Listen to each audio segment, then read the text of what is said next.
Hi friends, இன்றைக்கி பார்த்தீங்கன்னா ஒரு சூப்பரான விளாக் தாங்க பார்க்க போகிறோம். அதுக்கு முன்னாடி இப்போ தான் நம்ம சேனலை ஃபஸ்ட் டைம் பார்க்குறீங்களா, மறக்காமல் சப்ஸ்கிரைப் பண்ணி வச்சுக்கோங்க. ஸோ இன்றைக்கி பார்த்தீங்கன்னா மதுரை சீரீஸில் செகண்ட் பார்ட்டு தாங்க இது. ஸோ எங்கே போய்கிட்டு இருக்கோன்னு பார்த்தீங்கன்னா இன்றைக்கி தான் சித்திரை திருவிழா. ஸோ நாங்கள் 5 மணிக்கே கிளம்பியாச்சு. ஸோ கிளம்பி ஒரு ஆட்டோவை பிடிச்சி அழகரை பார்க்குறதுக்காக தான் போயிட்டுருக்கோம். ஸோ போகும்போதே பார்த்தீங்கன்னா அதுக்கு எங்களுக்கு முன்னாடி செம்ம கூட்டமாகிடுச்சுங்க. ஸோ 4:30க்கு வீட்டிலேருந்து கிளம்பினோம். பார்த்திங்கன்னா எக்குத்தப்பான கூட்டம் இருந்துச்சு. ஸோ நைட்டு முழுக்க கூட்டமாக தான் இருந்திருக்கும் போல். ஸோ எப்படியோ நாங்களும் குளிச்சுட்டு கிளம்பி வந்துவிட்டோம். ஸோ போவேலையே ஆட்டோவை பாதியிலே இறக்கி விட்டாங்க. சரின்ட்டு இங்கே முடிய தான் நிற்கும் அப்படி சொல்லிட்டாங்களா, அதனால் பார்த்திங்கன்னா நாங்களும் இறங்கி நடக்க ஆரம்பிச்சிட்டோம். ஸோ போவேலே டிராஃபிக்கும் ஆயிடுச்சுங்க. என்ன பண்ண அட்ஜஸ்ட் பண்ணிவிட்டு அப்படியே அங்கிட்டு இங்கிட்டு நடந்து போயிட்டோம். ஸோ அதுக்கு மேலே தாங்க ரொம்ப ரொம்ப கஷ்டமாக இருந்துச்சு. என்னென்னு பார்த்தீங்கன்னா நம்ம மேலே ஏறும்போது அந்த பாலம் மாதிரி இருக்கும் பார்த்தீங்களா, அதில் ஏறுறதாங்க முடியவே இல்லை. ஸோ எப்படியாவது நீங்கள் அழகரை பார்த்துடணும் அப்படிங்கிற ஒரு ஆசையோடு தான் போனோம். ஏன்னா வருஷம் பார்த்துருவோம், இந்த வருஷமும் எப்படியாவது பார்த்துடணும் அப்படின்ட்டு தான் போனோம். ஸோ போகலையும் இந்த கூட்டத்துலேயும் இந்த டிராஃபிக்லேயும் மாட்டிக்கிட்டு எங்களால் போகவே முடியலைங்க. எப்படியோ அடித்து பிடிச்சி எப்படியோ கொஞ்சம் கொஞ்சமாக நகர்ந்து போயிட்டே இருந்தோம் நாங்கள். ஸோ போகிற வழியெல்லாம் பார்த்தீங்கன்னா அவ்வளோ சவுண்டு, அவ்வளோ ஒரு பக்திமயமாக செம்ம வைப்பாக இருந்துச்சுங்க. ஸோ அந்த பாட்டு, அப்புறம் பார்த்திங்கன்னா நிறைய பேர் கொட்டு, இந்த மாதிரி ஏகப்பட்ட விஷயம் அடிச்சுட்டே போனாங்க. அதை கேட்கும் போதே நமக்கே ஒரு புத்துணர்ச்சி வந்த மாதிரி இருந்துச்சு. அவ்வளோ ஃபீலாக இருந்துச்சு. ஸோ இன்னும் வேணுங்கிற மாதிரி தாங்க இருந்துச்சு. ஸோ செம்ம சூப்பராக இருந்துச்சு. அதுவும் இந்த வருஷம் பார்த்திங்கன்னா எங்கள் மனசே நிறைஞ்ச மாதிரி தான் நாங்கள் சாமியே கும்பிட்டோம். அவ்வளோ சந்தோஷமாக, அவ்வளோ மனசுக்கு திருப்தியாக தான் சாமி கும்பிட்டோம். ஸோ எப்படியெல்லாம் இருந்துச்சு அப்படின்னு நான் இந்த வீடியோ ஃபுல்லாக காட்டுறேன். ஸோ வீடியோ ஃபுல்லாக கடைசி வரையும் பாருங்கள், அப்போ தான் உங்களுக்கும் பிடிக்கும். ஸோ அதுக்கு முன்னாடி கூட்டத்தை பாருங்கங்க, எவ்வளோ கூட்டம்னு. இது பார்த்திங்கன்னா சாம்பிள் மட்டும்தாங்க. இப்போ தான் கொஞ்சம் விடிஞ்சிருக்கு, லைட்டாக வந்து 5 மணிக்கு மேலேயே இருக்குது. 5 மணிக்கிட்டே இவ்வளோ கூட்டம்னா அப்போ இன்னும் விடிஞ்சதுக்கப்புறம் பார்த்திங்கன்னா செம்ம கூட்டமாக இருக்கும். எப்படியோ போயிட்டே தான் இருந்தோம். நான், எங்கள் சித்தி, அம்மா, அப்புறம் பார்த்திங்கன்னா பாட்டி. ஸோ நாங்கள் தான் போனோம் வெள்ளனே கிளம்பி.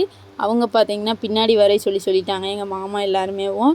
அதனால் பார்த்திங்கன்னா நாங்களே கிளம்பிட்டோம். ஸோ அதுக்கடுத்து பார்த்திங்கன்னா மேம்பாலம் இருக்குது பார்த்திங்களா, அங்கே தான் நின்றுட்டுருந்தோம். ஸோ அங்கே நின்று பார்க்கலான்னு பார்த்தோம், ஆனால் எதுவுமே தெரிகிற மாதிரி தெரியல. அதனால் பார்த்திங்கன்னா கீழே ஒரு வழி மாதிரி போச்சு. ஸோ அந்த வழியில் போய் நம்ம தரிசனம் பண்ணிடலாம் அப்படின்ட்டு பார்த்தா அங்கே அதுக்கு மேலே கூட்டங்க, செம கூட்டமாக இருந்துச்சு. எங்கிட்டு பார்த்தாலும் ஆளாக மட்டும்தான் இருந்துச்சு. ஏன்னா இதுலேருந்து நம்ம விலகவும் முடியாது, எப்படியோ போகணும் அப்படின்ட்டு தாங்க தோணுச்சு. ஸோ எல்லாத்தையுமே பிளான் போட்டு நான், எங்கள் அம்மாவும் பார்த்திங்கன்னா அப்படியே நடக்க ஆரம்பிச்சிட்டோம். ஸோ ஃபைனலாக பார்த்திங்கன்னா அந்த ஆறு இருக்குது பார்த்திங்கன்னா, வைகை ஆறு. ஸோ அதுக்கு பக்கத்துலேயே போய் நாங்கள் நின்றுட்டோங்க. ஸோ நாங்கள் எப்படியெல்லாம் என்ஜாய் பண்ணோம் அப்படின்னு தான் நான் காட்ட போகிறேன். ஸோ வீடியோ ஃபுல்லாக ஸ்கிப் பண்ணாமல் பாருங்கள். ஸோ அவ்வளோதாங்க, பாருங்கள், செம்ம சூப்பராக இருந்துச்சு. பாப்பா அந்த பார்த்துட்டு வருவோம். சின்ன பிள்ளை இல்லை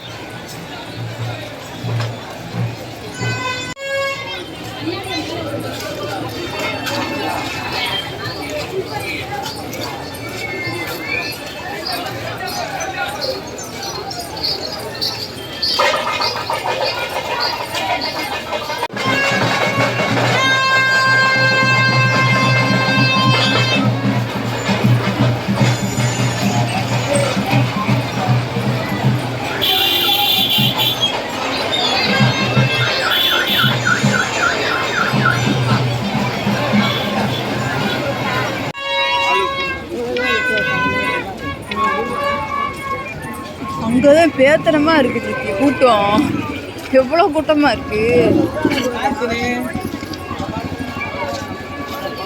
இதா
அலப்பற சாடிங் ப்ரோ.